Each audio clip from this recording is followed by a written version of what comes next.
किसी भी भारतीय नागरिक को चिकित्सा सुविधा की जरूरत नहीं है, चिकित्सकीय ज्ञान की जरूरत है। हेल्थ फैसिलिटीज नहीं चाहिए, नॉलेज चाहिए।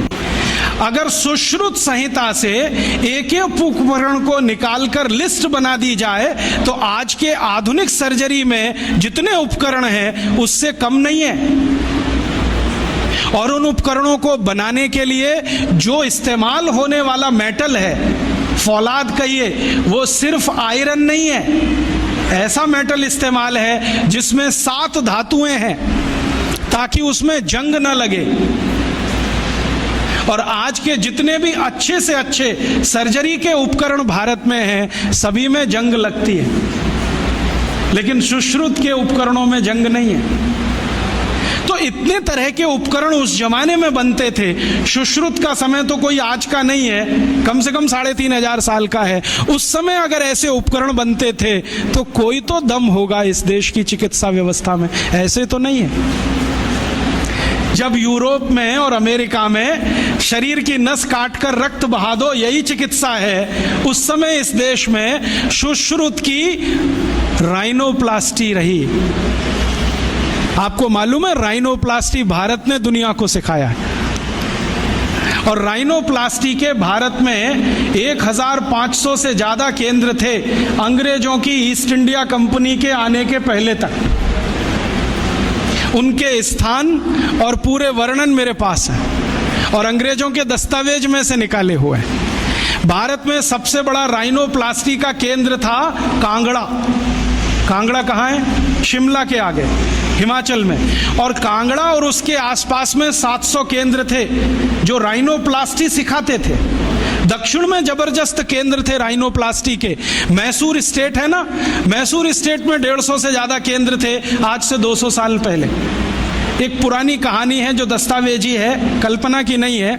एक अंग्रेज अधिकारी था कर्नल कूट, वो हैदर अली से लड़ा। हैदर अली ने उसको परास्त किया। परास्त करने के बाद उसकी नाक काट दिया, क्योंकि हमारे राजा ज्यादा से ज्यादा यही करते थे, गला नहीं काटते थे, नाक काट दिया, कान काट दिया। क्यों? क्योंकि नाक कटना ही बहुत बड़ी बदनामी होती थी।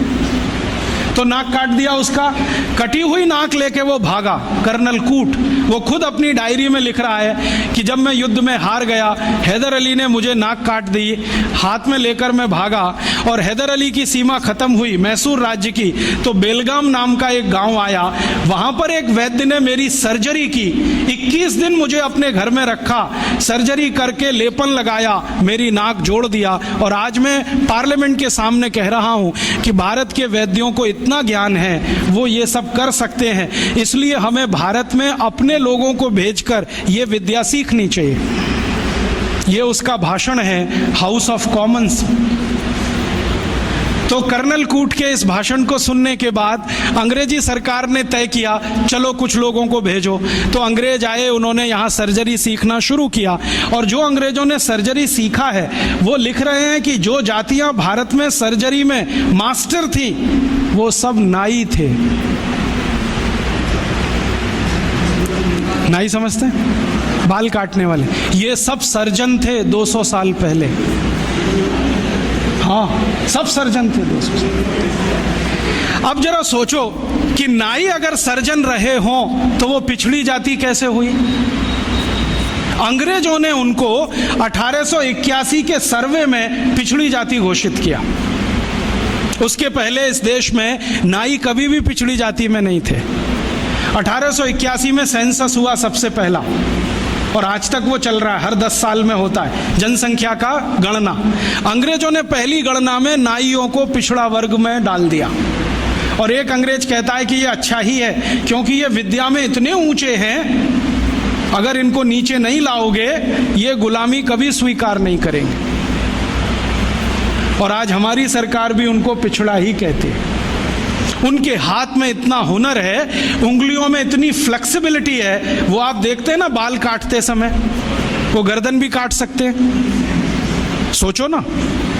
और इतनी सफाई से उस तरह चलाते हैं, उस तरह से वो किसी ट्यूमर को भी काट के निकाल सकते हैं। ये सब बहुत बड़े सर्जन रहे।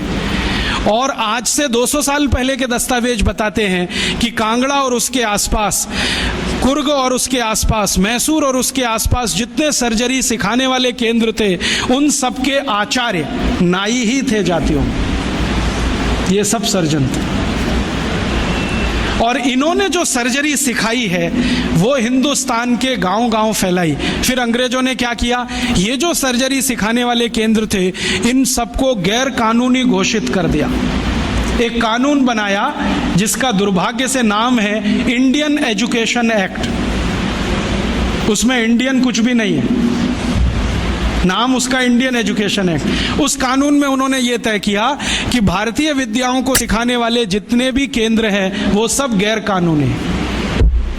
तो उन पे ताले डलवाए गए, नहीं डाले तो मरवाया गया, उनको आग लगवाई गई, कितने लोगों को जिंदा जला दिया। वो कहानी सुने तो आपकी आंखों से आंसू निकल आए। ये अत्याचार 100 साल हुआ, उसमें ये विद्या खत्म हो गई। और फिर बेईमान अंग्रेजों ने क्या किया कि यहां से सर्जरी सीखा और उनके अपने रिकॉर्ड्स में वो सब है। हिंदुस्तान को ये बताया कि देखो हम तुम्हें वापस सिखा रहे हैं। और यहां से सर्जरी सीखकर जो डॉक्टर बने लंदन में, उन्होंने fellow of the royal society की स्थापना की, जिसमें डिग्री लेने के लिए आज हमारे डॉक्टर जा रहे हैं। और उस प्रमाण पत्र को लाके दरवाजे पे बड़ा टांगते हैं। मैं देखो FRS, उसमें शहद लगा के चाटो तो विटामिन C भी ना मिले। ये स्थिति है, इतना उलट गया सब कुछ। सर्जरी में ये था, मेडिसिन में इससे अद्भुत था भारत। और मेडिसिन में अद्भुत होने का कारण है विशेष किस्म की दवाएं यहाँ पर हैं। ऐसी ऐसी अद्भुत दवाएं हैं जो आप कल्पना नहीं करें, काम ना करे आपकी कल्पना। मैं आज भी ऐसे बहुत वैद्यों को जानता हूँ जिनके पास कोई फॉर्मल एजुकेशन नहीं है, जो स्कूल कॉलेज में भी नहीं गए हैं। आपकी नाड़ी अगर पकड़ ली तो बता देंगे 7 दिन पहले से क्या क्या खा रहे हैं आप। और ज़्यादा दूर नहीं है, इसी जयपुर शहर में उनका कोई फॉर्मल एजुकेशन नहीं है। वो सिर्फ नारी पकड़ते हैं। मैं गया हूँ 2 बार, वो 7 दिन पहले का मुझे बता दिया, पिछले रविवार को ये खाया, सोमवार को ये खाया, मंगल को ये खाया, बुध को ये खाया। ये भाई कौन सा विज्ञान है? ये तो दुनिया से करोड़ों रुपए खर्च करके लाई गई मशीनें नहीं बता पाती कि हफ्ते भर पहले हमने क्या खाया था। और नाड़ी पकड़ के सारा का सारा डायग्नोस कर लेना कि आपको यही है और वही निकले, ये तो कुछ अद्भुत है। ये कोई सामान्य विद्या नहीं है भाई।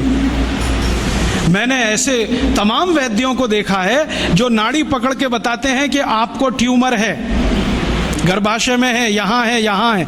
और हम जब आधुनिक चिकित्सा शास्त्र में परीक्षण कराते हैं वही निकलता है। एक वैद्य तो मैंने ऐसे भी देखे हैं केरल में, कोटक्कला में, वो साइज बता देते हैं, इस साइज का है, नाड़ी पकड़ी और बता दिया इस साइज का है, और वही निकलता है।